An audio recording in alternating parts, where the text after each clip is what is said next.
In the 1830s in Britain, statistics was the new science of the day. There was a boom in collecting data. The terrifying cholera epidemic of 1832, during which over 20,000 people died, drew the attention of investigators to one particular area: public health.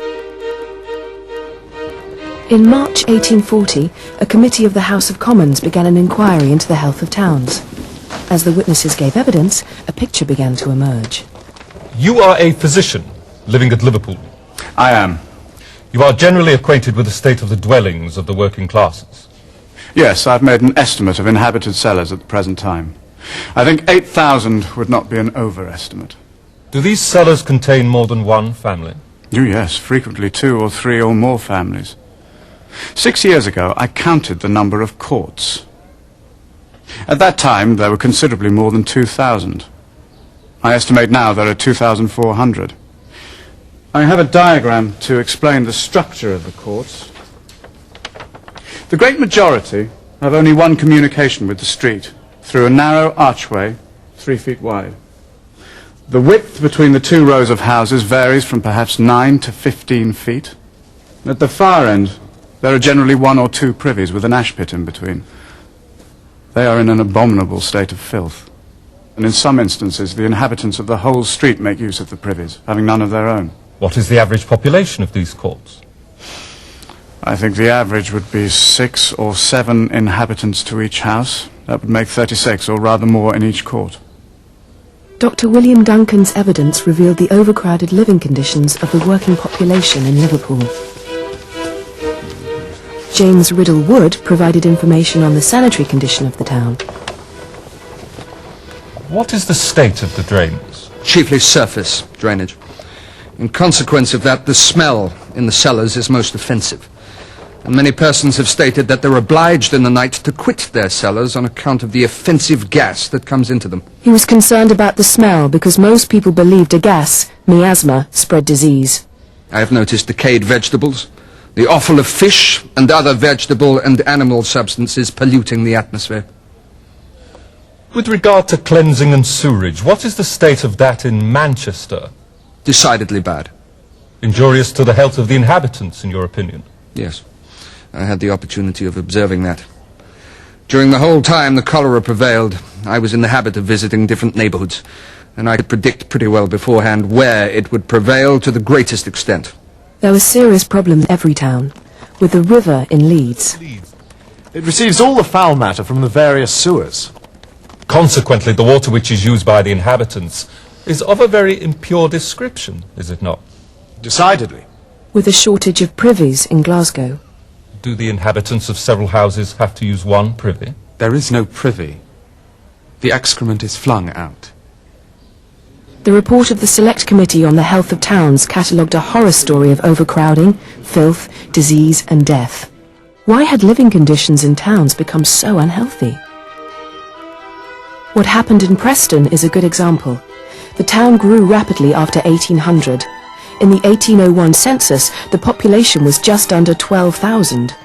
By 1851, it was nearly 70,000. The existing housing became overcrowded as people moved to the town for work and the population grew. An 1840s report on Preston by Reverend John Clay recorded 84 cases of 4 people sleeping in the same bed, 28 cases of 5. Like all towns of the time, Preston was a walking town. The houses of the working population were concentrated in streets around the mills, as this Ordnance Survey map shows. People had to live near to walk to work. There was no other way to get there. In these streets, the lavatories were privies in the backyards. Excrement dropped down from the privy into a pit below where it was covered with ash. Night soil, as it was called, was removed by scavengers. In Preston, 12 of these were employed to empty privies used by nearly 70,000 people. Old houses or new, it was no different. Reverend Clay noted, "The new streets in Preston have been planned and built without any attention to drainage and sewerage." A movement to improve towns was led by a civil servant, Edwin Chadwick. In the 1830s, he had investigated the Poor Law and noticed how often poor health or the death of the wage earner from disease caused poverty. He argued that bad sanitation led to disease, and disease led to poverty, so improving public health would cut the cost of supporting the poor. His campaign to improve public health led to the passing in 1848 of a Public Health Act. This act gave local authorities the power to establish boards of health to manage sewage, the water supply, and rubbish disposal. With this act, central government made it clear to local authorities that it was their responsibility to do something about public health. Did they? In the summer of 1858, the work of the House of Commons was severely disrupted. The cause of the disruption was first commented on by John Brady MP on June the 11th. I wish to put a question to the noble Lord, the Chief Commissioner of Works, with regard to the state of the River Thames. It is a notorious fact that honourable gentlemen sitting in the committee rooms and in the library are utterly unable to remain there in consequence of the stench which arises from the river. The great stink had arrived, and it was still there a week later when R.D. Mangles, MP for Guildford, got up to speak. I have been told that the only plan before the Metropolitan Board of Works at the present moment for the abatement of the dreadful nuisance is one for delivering the whole sewage of London into the middle of the Thames instead of the sides of the river. And that scheme seemed to exhaust the wisdom of the body. One of the board members, a Mr. Wright, suggests that the board, on a day to be agreed upon, inspect the river in a steamboat hired for the purpose with a view to ascertain its condition, at a time when rational men could have no doubt upon that subject whatsoever. If cholera were to visit the metropolis with the river in its present state, the mortality will be something dreadful, and a great responsibility would rest upon the legislature. Parliament has handed the whole matter over to the Metropolitan Board of Works, and nothing has been done. 10 years after the 1848 Public Health Act, the condition of the Thames was not better, it was worse. Why did the 1848 Public Health Act have so little effect? The Act, for the most part, did not tell local authorities what to do about public health. It made recommendations. It recommended they appoint a doctor as a medical officer to monitor public health. In Preston, they didn't. In 1848, there was still little scientific understanding of disease. A connection between squalid living conditions and disease was suspected, as this cartoon shows. The customers of the Southwark Waterworks Company crowd beside the polluted Thames begging for clean water. But it was another 20 years before Louis Pasteur proved the existence of germs and how they were transmitted. Preston did appoint a surveyor, Henry Rigg, to design and build sewers. In 1853 he presented these plans. Years of argument followed, over type of bricks to use, who should make them, the cost. Building a sewer system was physically difficult and expensive, and the money was to come from the rates paid by local people. There was an argument about how much water the sewer system needed. To solve this problem, the local authority bought the privately owned Preston Waterworks Company. Delayed by engineering difficulties, cost and private interests, the Preston sewer system was not completed until 1865. Everywhere, tackling public health was a difficult task, but it was tackled, slowly and patchily. The great stink got far enough up the noses of politicians to get action in London.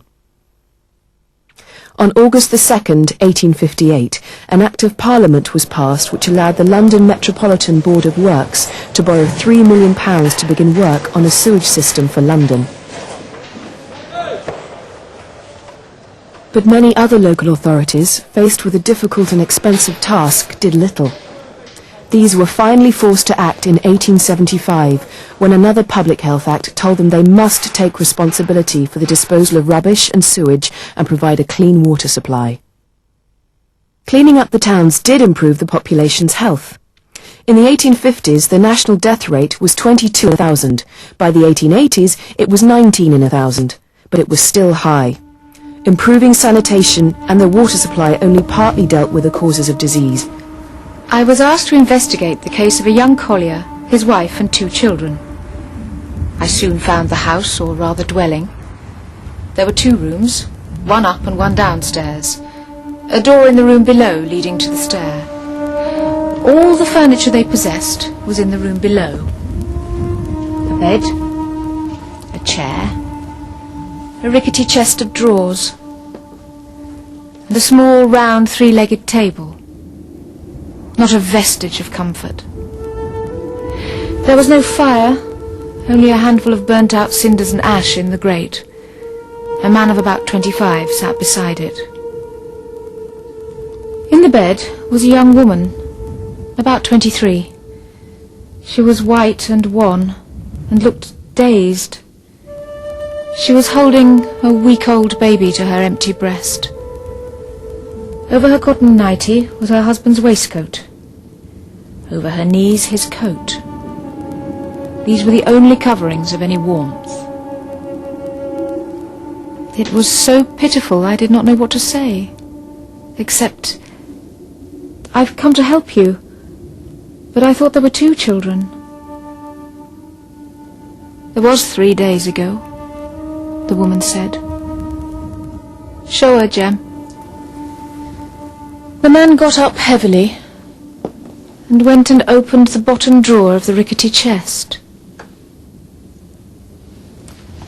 There lay a little dead child, about 2 or 3 years old, her tiny hands folded on her breast over her tiny striped nightie, and a look of infinite calm and pathos on her little worn face. It seemed to illuminate that dingy drawer. "Oh," I gasped, "why is she here?" The man said, "We'll be waiting for the parish to come and bury her." The mother said, couldn't find it in her heart to put her upstairs alone in an empty room. I stood still, the tears pouring down my cheeks and sob choking me.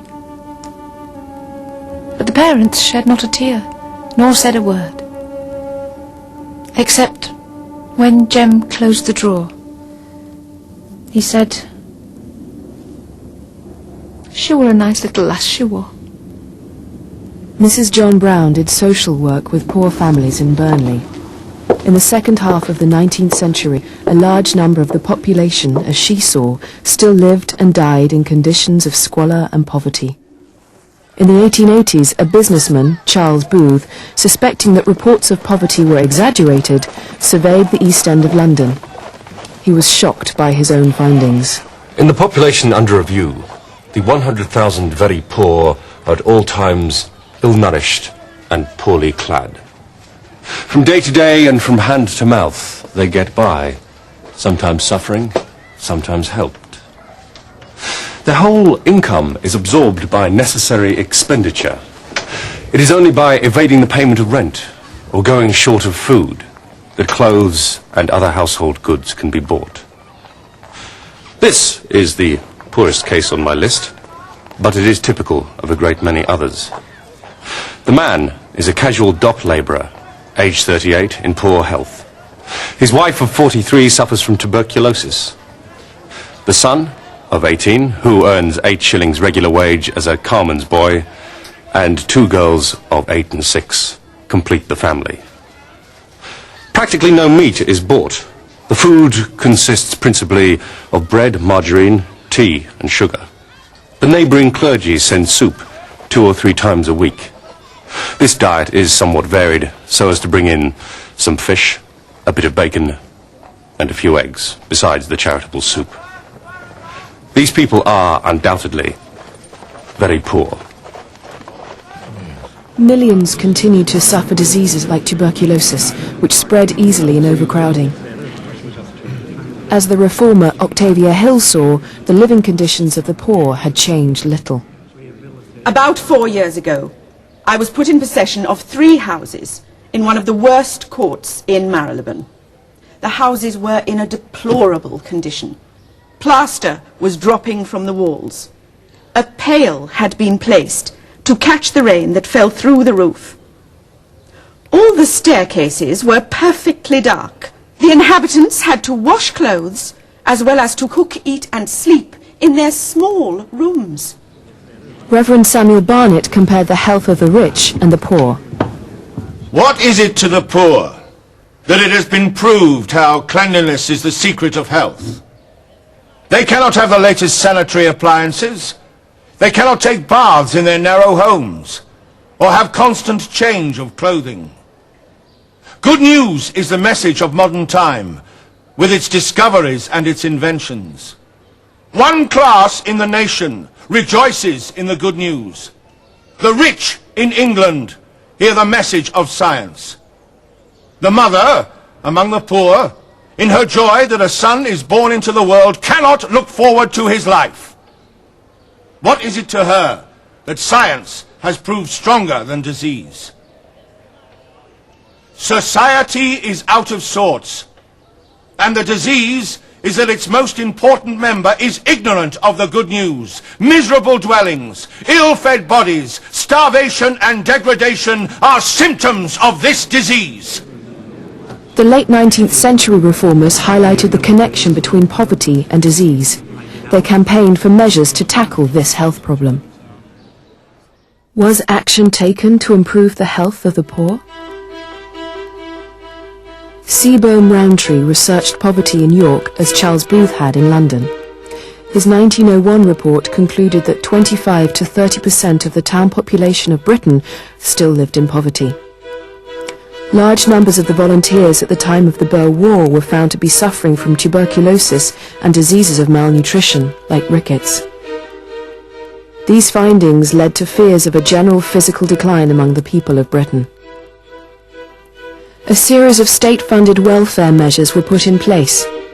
Education Acts in 1906 and 1907 introduced school meals and medical inspections into schools to be paid for out of the local rates. In 1911, a health scheme was introduced. Workers and employers were compelled to pay into a fund to which the state would add money from taxes. The fund was to pay for medical treatment, medicine and sickness benefit for those off work through illness. Some found the measures too limited. At a speech in 1909, the MP Keir Hardie called them a sticking plaster to cover the disease that poverty causes. Public health in the 19th century was a problem on a massive scale. Even after better sanitation and clean water were provided, there still remained a colossal problem of ill health caused by poverty. The first decade of the 20th century made just a start on measures to deal with this.